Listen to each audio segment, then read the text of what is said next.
हम्म। आज सीजन ठंडी का चल रहा है। आप सभी लोग खांसी से परेशान हैं। तमाम सिरप पी रहे हैं, कोई फायदा नहीं कर रहा है। एक घरेलू नुस्खा बता रहे हैं जो कि रामबाण की तरह काम करेगा। नुस्खा लिखिए आप लोग।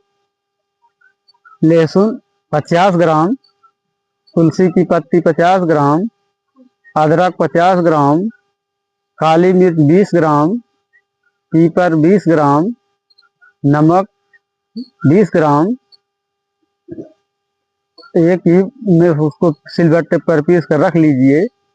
1 चम्मच सुबह शाम खाना खाए के बाद लीजिए। पानी मत पीना, खांसी तुरंत ठीक हो जाएगी। इसको आजमा करके देखिए। ये घरेलू नुस्खा है, कम लागत में खांसी दूर होती है। धन्यवाद।